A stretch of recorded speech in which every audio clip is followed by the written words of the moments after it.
of Policy and Government Relations, City Harvest. Senator Roxanne Prasad, one of our bill sponsors, and Governor Kathy Hochul.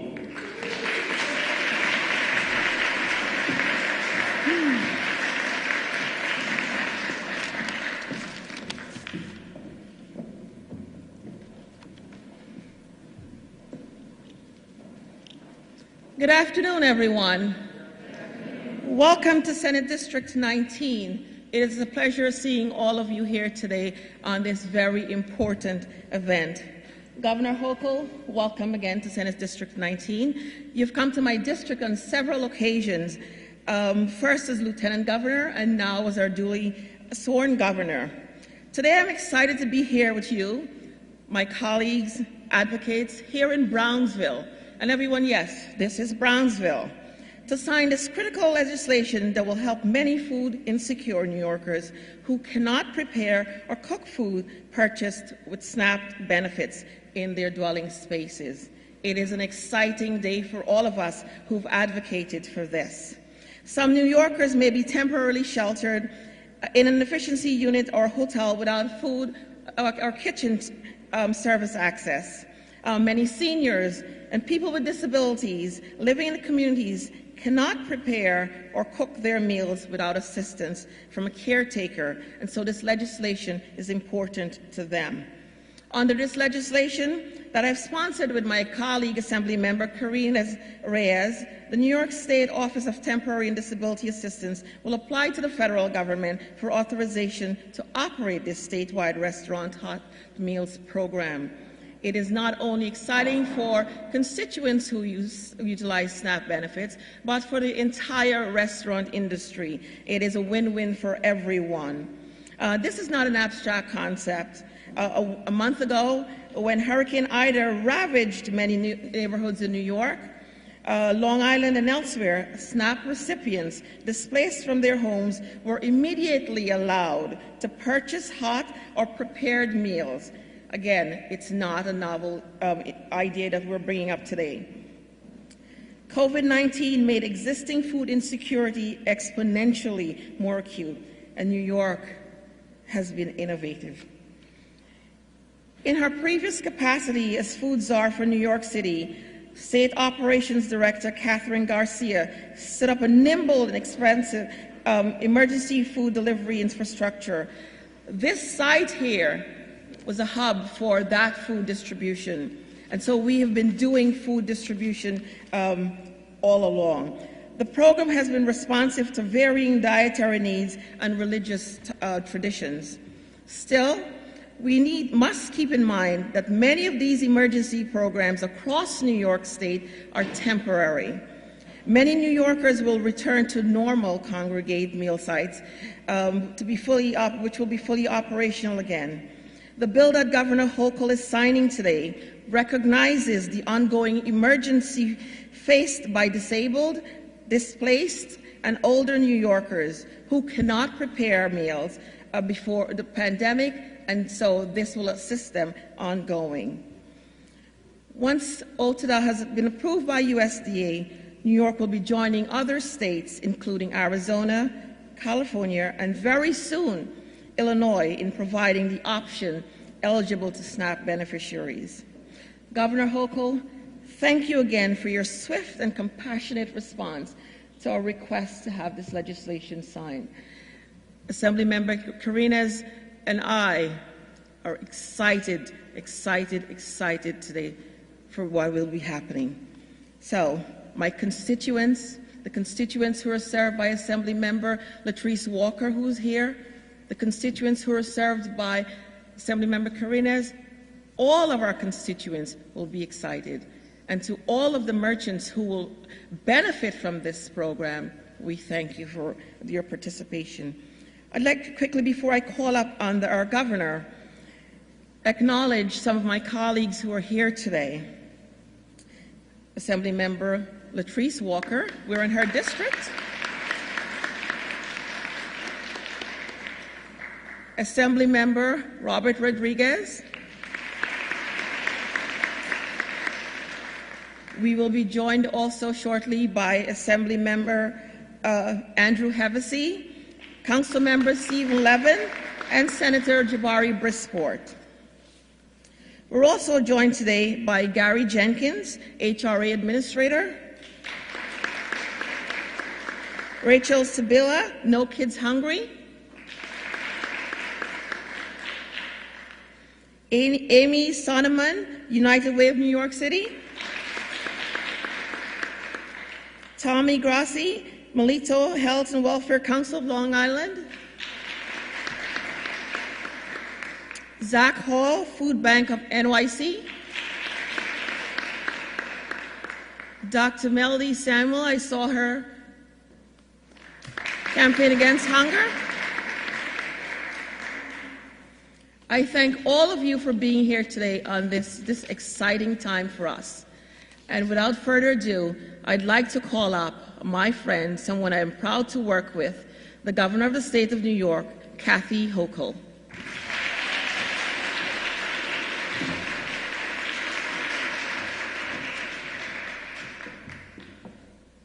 Good morning, Brownsville. Oh, okay, you can do a little better than that. This is a good news day, my friends. First of all, to my great friend Roxanne Persaud, we have been sisters since she first found her way to our state capitol, and I could see in her this deeply held passion for the people she represents, and we've done so much together. And she continually says, I don't think I've seen her once when she says, when are you coming back to my district? When are you coming back to my district? I say, I was just there yesterday. I was there the day before. But she's persistent, but she's impactful. And now let's give her another round of applause for our greatest lovers. Also, the co-sponsor of a bill that's so important that we're going to be talking about in a couple minutes that you heard about, Assembly Member Carinas Reyes, I want to thank you for what you have done, not just on this bill, but how you've put your heart and soul into your work as well. It's leaders like this who are truly transforming our state, and I want to thank them for their leadership on these issues. Assemblymember Latrice Walker, yes, I'm always in your district too. I know. You're saying, how come you're not in my district? Right? So thank you for all you do, and Assemblymember Rob Rodriguez and all the other partners in state government. I truly, having been and served in every level of government there is, I want to thank you for your incredible partnership and helping just bring the needs of your constituents to the forefront when we're taking action in Albany and even when we're not in session, just making sure that people are taken care of. So to our elected leaders in this room, let me give you all an extra round of applause. We have amazing partners in the private sector, and you have been called to be superheroes during this pandemic. The extraordinary pressure that you and your teams have been under. On a given day, non-pandemic world, you are already out there scrambling to get the resources, the money, the food into your facilities to get them out to needy New Yorkers, and then you throw a pandemic on top of it. You truly are the unseen heroes who need to get recognized, and I want to thank you for what you're doing, and thank you for your advocacy of the bills that I'm signing today to make a difference in the lives of New Yorkers. Again, let's give all of our partners a round of applause. You'll be hearing from Andrew Ridgey in a couple minutes at the end here, and he's the executive director of the New York City Hospitality Association. I can't think of another industry that's been harder hit than the hospitality industry in the state of New York than the New York City Hospitality Association. We have to do whatever we can to bring you back, not just because of the restaurants and association members that you represent are the heart and soul of New York, but also the thousands of jobs that just aren't back yet until we can fully say this pandemic is behind us. And I thank you for hanging in there, as well as Jerome Nathaniel from City Harvest. Thank you for all you've done. We've visited many times. You guys are just extraordinary. And I want to thank all of you. I think Senator Brisport will be here as well in a few minutes. Today is about feeding people. It's very simple. Basic human need. To be fed. And that whole premise of what is a simple proposition that people deserve to have food on their table and little children go to bed not with their tummies growling but with a full sense that they have been nourished and they have the ability to continue and do well in school and people can just have a good, healthy life. That is as basic as it gets, my friends. And that right has been denied for too long through no fault of anybody else's other than this pandemic has been brutal. It has turned people's lives upside down in ways we could not have foreseen 18 months ago. And the duration of this, people thought, I was at the food banks early on, well, we're doing okay. We have this Nourish New York program. We're bringing money in, or produce from farms all over the state to help the farmers. We get it out to people. It was a military operation like I've never seen. And I've been in Afghanistan, my friends, so I've seen military operations. I was so impressed with what I've seen when I visit your many facilities. But how do we know it would just keep going on and on and on, and jobs weren't coming back? And in addition to the stress about people's jobs they lost their ability to feel secure in their homes when people couldn't make their rental payments. And that's why, again, I thank our legislators for coming back in the first days of my brand new administration, coming back in the end of the midsummer to say, yes, we'll do what it takes to extend the eviction moratorium, to do what it takes to keep people in their homes. Okay, they're in their homes, that's great. But they also have to eat. And so many people have challenges, people who are elderly and disabled, and when someone can't come in and take care of them every day, my father is taken care of by people. If the aide calls in sick, I'm not sure my dad is eating that day. That's the stress that people... So why not, with this whole advent of people relying on the delivery services, the takeout food, the ability to get your dinner from a restaurant when you might have thought, I'll just make it at home, that is a lifesaver. That is what we're offering today, a way to do things differently with our SNAP program and to start the process so we can join 3 other states and be among the first to say, why not? Why not help the restaurants that need the income? Why not make it easier for people with disabilities and our elderly and even people who don't even have a home to cook and are homeless? They have to eat too.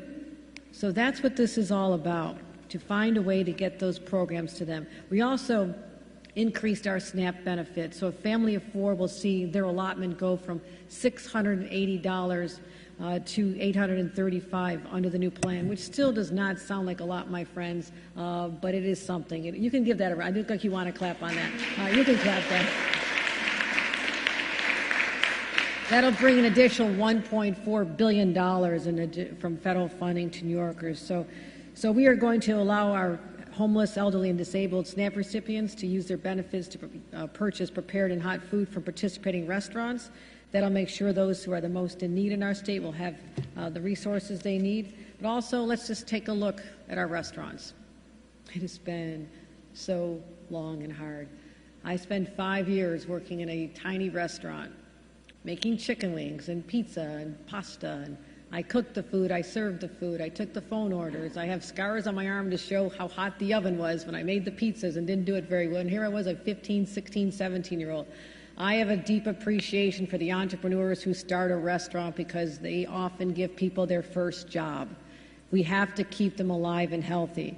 I'm today announcing a $25 million restaurant resiliency program to help the restaurant industry continue facing the challenges from COVID-19. Let's get that money in their hands. Let's give them a hand. And what we're going to do is, along the lines of Nourish New York, we're going to award funding from the New York Department of Health to New York's network of food banks across the state. They will be able to purchase food from the restaurants to get out to the people they serve. It's that simple. Let's just get that done. So we've been through some extraordinary times, but what we're doing today, increasing the ability for people to use the SNAP benefits in restaurants directly, giving more money to our restaurants, and giving more people to individuals, more money to individuals directly to increase the amount they have to purchase food. This is how we start bringing the state back and start taking care of people in their most vulnerable times. That is my highest priority. Get through this pandemic, get people vaccinated. And I don't want to bring in any negative news, but this zip code only has a 48% vaccination rate. Can we leave here today committed to the cause of bringing more people to the realization that the only way we're getting out of this pandemic, and we don't have to worry about these emergency food sources the way we have to right now, or emergency assistance for people who are going to lose their rent, because they will have their jobs back, they'll have their lives back. That's how we start getting back to whatever the new normal is going to be. All I know is that the status quo We're getting real tired of it, aren't we, friends? We are real tired of the way things have been, and we need to start breaking through. The only way to have a true breakthrough is to get more people vaccinated, particularly in these most vulnerable communities like where we are.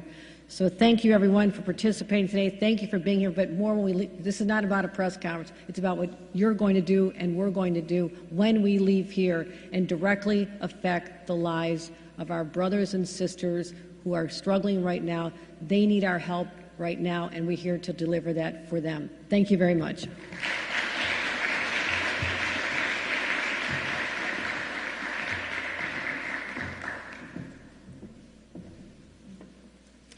I'd now like to call on Jerome Nathaniel, Director of Policy and Government Relations, City Harvest.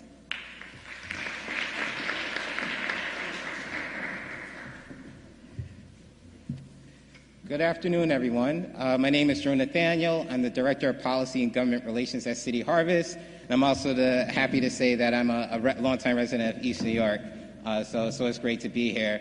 I'm very thankful and grateful to be here with the governor, as well as Senator Prasad and Assemblymember Reyes and other elected leaders for their leadership in making sure that the restaurant meal program has been signed, and also for the increases in SNAP.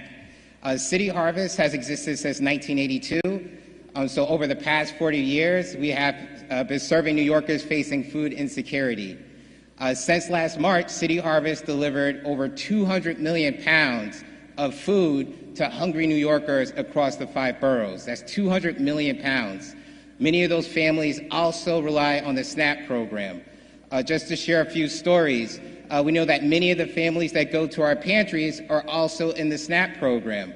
Unfortunately, towards the end of the month, a lot of families that use our services run out of SNAP benefits. So the increase is very critical for helping families make it through the end of the month. We also know that sometimes our parents or our grandparents who might be shut in, and we have to make sure that they're able to eat tonight. Before this, if they were in a SNAP program, they wouldn't have been able to buy a prepared or hot meal. So as the governor said, if someone wasn't able to feed our parents or grandparents, we might have to worry, how are they going to eat tonight? Are they going to have a hot or prepared meal? I also think of some New Yorkers that might be homeless or displaced that go to City Harvest programs. How will they prepare their food at home if they don't have a home or they don't have a kitchen? That is why I'm very thankful for the leadership of the governor, the senator, and the assembly member, and all the advocates here today for making sure that this very important program is moving forward in New York, and also for the increases in SNAP that are going to help families make it through the end of the month and being able to access hot meals, prepared meals, and nutritional meals at a time when food can be more expensive than ever. And without further ado, I'd like to introduce Andrew Ridgey.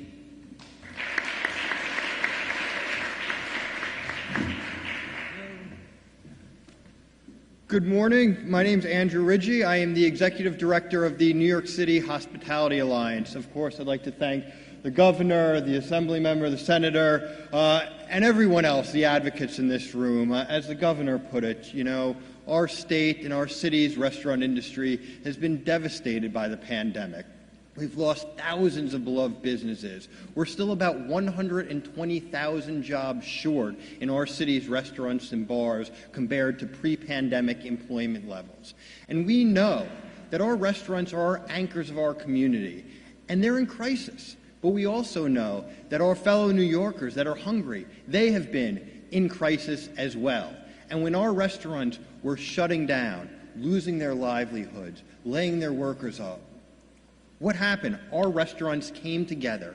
We helped feed our neighbors, feed our communities in need. I see here Andrew from Fusion. I see Luca from Taralucci Vino, our presidents of the Hospitality Alliance, Melba Wilson, and Jonathan from Queens Together. These are people that got together with restaurants, their own and others in the neighborhood, that help feed New Yorkers. And being able to be here with our elected leaders to see them pass legislation that is going to help feed New Yorkers in need while at the same time supporting our local restaurants is really, really heartwarming, because I know all the work that all of you do collectively, and that if we want New York to recover, we need people and kids going to school without their bellies growling, going to bed without their bellies growling. And we know we need our restaurants being vibrant in our communities and employing people in our communities.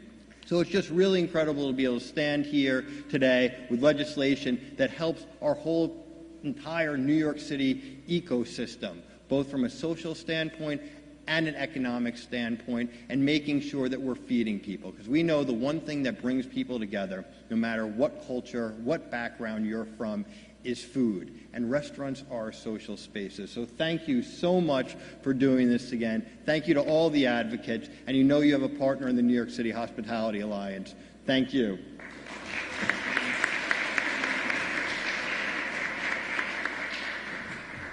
Senator Prasad, are you?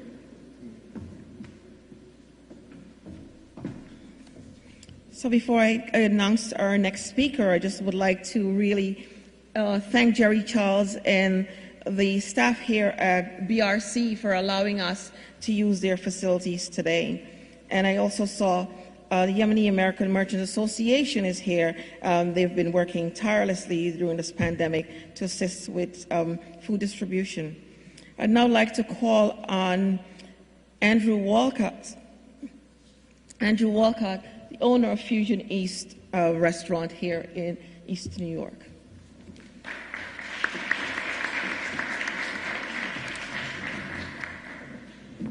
Good afternoon, everyone, and welcome to Brownsville.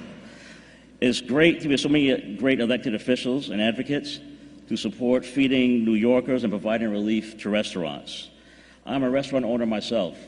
I opened up Fusion East in October 2015. We just had our 6-year anniversary a few days ago. And we'll be opening a second restaurant in Brownsville in the next year or two as well. We already have a food truck here, but we're going to expand upon that in the very near future.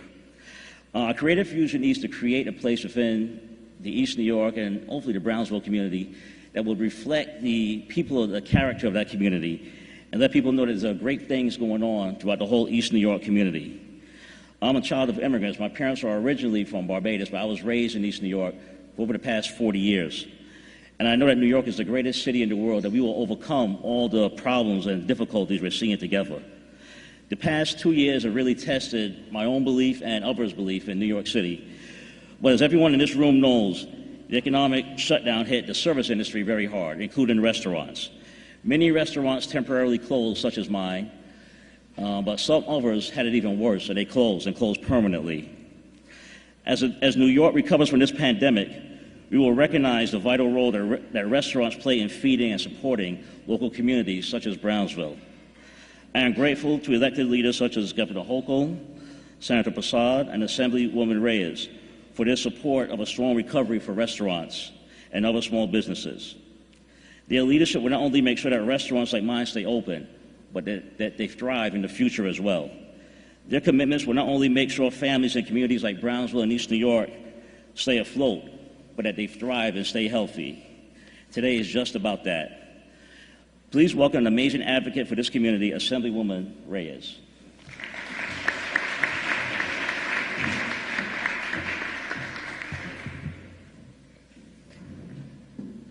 Good afternoon. I want to express pride and appreciation in Governor Hochul for signing this important bill today, which will provide more relief to hundreds of thousands of vulnerable New Yorkers throughout the state. This legislation will allow our state to enroll in the federal restaurant meals program and set up a state program to ensure that seniors, the disabled, and the homeless can use their SNAP benefits to purchase nutritiously prepared meals at participating grocery stores, delis, and restaurants at concessionary prices. The existing regulation for SNAP benefits only leave the underserved with benefits that they are unable to use to their fullest potential. In many cases, homeless individuals may not have access to working kitchens to make food for themselves. Seniors and disabled persons may have challenges that prevent them from being able to prepare their own meals. This policy change is sorely needed to allow more marginalized New Yorkers to have the tools to lead dignified lives. This is a program that changes the current dynamic in favor of lifting people up. Food is a human right, and this bill takes our state one step further to ensuring that human right is fully afforded to all people. Additionally, This policy brings us in line with other states and localities that have successfully implemented this policy. States like Illinois, Arizona, Rhode Island, and several localities in California have enacted and enrolled in this program. Further, this policy is not new to our state. New York and 8 other states had a similar phased-out program to expand use of benefits in this way back in the 1980s.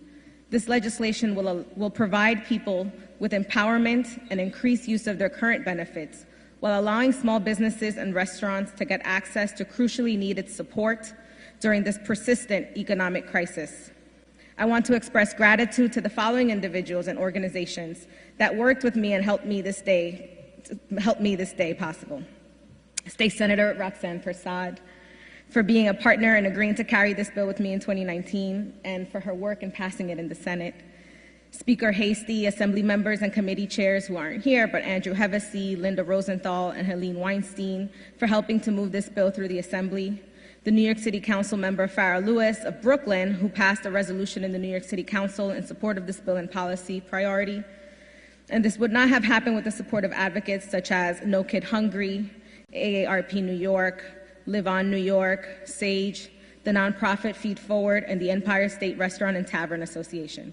And I'm supposed to close out the program. They told me I have to do it in a Brooklyn fashion. I don't know how to do that, but the BX is in Brownsville. Thank you.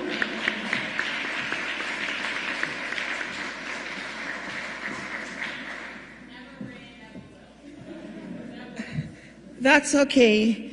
We are welcoming here in Brooklyn. That's all we have to say. So, it is what you've all been waiting for.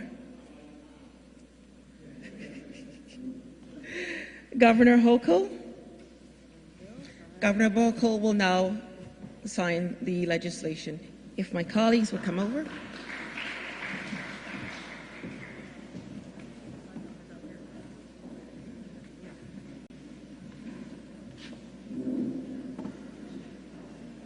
Assembly members?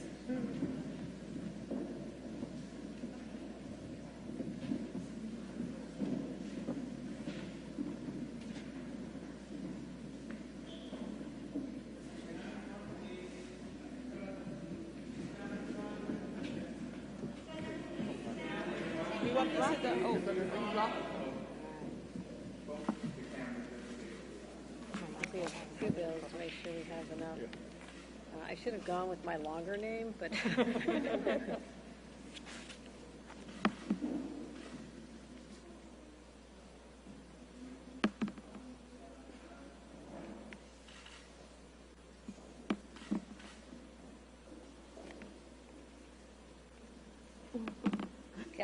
Kathleen would have allowed more pens. I should have stuck with Kathleen, right? That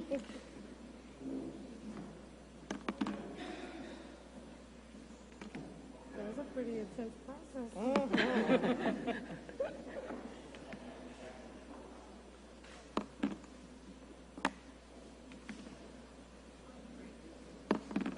I will confess that I was a little bit rebellious in grade school, and the nuns were trying to teach me how to have beautiful cursive, and I just didn't pay attention, so we're stuck with this handwriting. And how about that? The last letter, last pen. Perfect. All right, there we go.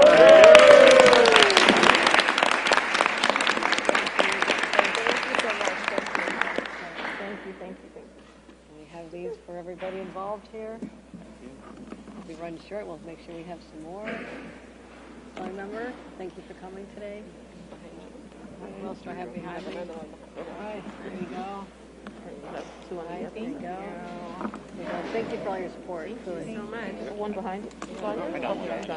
Are you having Are you missing anybody? There we go. Thank you. Yes, there is. Okay, perfect.